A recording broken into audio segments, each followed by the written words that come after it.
ಅಂತ ಅನ್ನಿಸ್ತಾ ಇಲ್ಲ. ಸ ಏವ ಸಂಶಯಸ್ತಾತ ತವ ತಸ್ಯ ಚ ಯದ್ಬಲೆ. ಈ ಸಂದೇಹ ನನಗಿದೆ. ಅಂದರೆ ಒಬ್ಬ ಗೆಳೆಯ ಇಷ್ಟು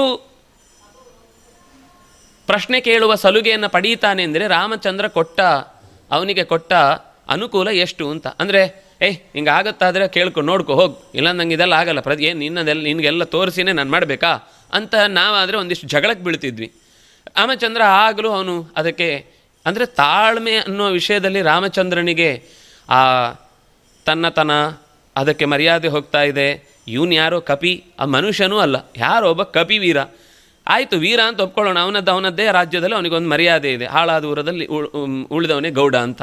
ಆದರೆ ಇಲ್ಲಿ ಆ ಪ್ರಶ್ನೆಯನ್ನು ತನಗೆ ಹಾಕಿ ತನ್ನ ಮೇಲೆ ಜಿಜ್ಞಾಸೆಯನ್ನು ವ್ಯಕ್ತಪಡಿಸುವಾಗಲೂ ಒಪ್ಪಿಕೊಂಡು ಕೊನೆಗೆ ಅದನ್ನು ಮಾಡಿದ ಮೇಲೂ ಇದರಲ್ಲಿ ಯಾಕೋ ಪೂರ್ತಿ ಒಪ್ಕೊಳ್ಳಿಕ್ಕೆ ಆಗೋದಿಲ್ಲ ಅಂತ ಅಂದದ್ದಕ್ಕೆ ಸಾಲಮೇಕೆಂತು ನಿರ್ಬಿದ್ಯಾಂ ಭವೇದ್ ಭಕ್ತಿ ಭವೇದ್ ಶಕ್ತಿರ್ಬಲಾಬಲೆ ಕೃತ್ವೇದಂ ಕಾರ್ಮುಕಂ ಸಜ್ಜಂ ಹಸ್ತಿಹಸ್ತಮಿವಾನತಂ ಆಕರ್ಣಪೂರ್ಣಮಾಯಸ್ವ ಆನಮ್ಯ ವಿಸೃಜಸ್ವ ಮಹಾಶರಂ.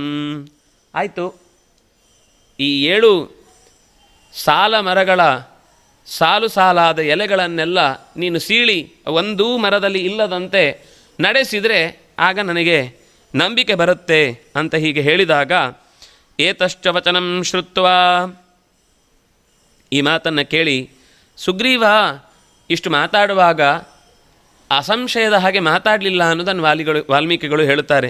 ಸುಭಾಷಿತಂ, ಅವನು ಸಹಜವಾಗಿ ಹೇಳ್ದ. ಇದು ಪೂರ್ತಿ ನನಗೆ ಇನ್ನೂ ಧೈರ್ಯ ತರುವುದಿಲ್ಲ. ಯಾಕೆಂದರೆ ರಾಮಚಂದ್ರನಿಗೆ ಗೊತ್ತಿದ್ದದ್ದೇನು ಅಂದರೆ ವಾಲಿಯನ್ನು ಚೆನ್ನಾಗಿ ಕಂಡವನು ಸುಗ್ರೀವ, ಮತ್ತು ಅಟ್ಟಿಸಿಕೊಂಡು ಹೋಗುವಾಗ ಜಗತ್ತೆಲ್ಲವನ್ನೂ ಸುತ್ತಿ ಬಂದವನು. ಅವನಿಗೆ ಈ ಜಾಗ ಆ ಜಾಗ ಅಂತ ಯಾವ ಜಾಗವನ್ನು ಬಿಟ್ಟಿಲ್ಲ. ಅವನು ಎಲ್ಲಿ ಅಡಗಲಿಕ್ಕೂ ಜಾಗ ಸಿಗದೆ ಕೊನೆಗೆ ಶಾಪಗ್ರಸ್ತವಾದ ಇದೊಂದೇ ಅವನಿಗೆ ಉಳ್ಕೊಳ್ಳಿಕ್ಕೆ ಅವಕಾಶ ಸಿಕ್ಕಿದ್ದು.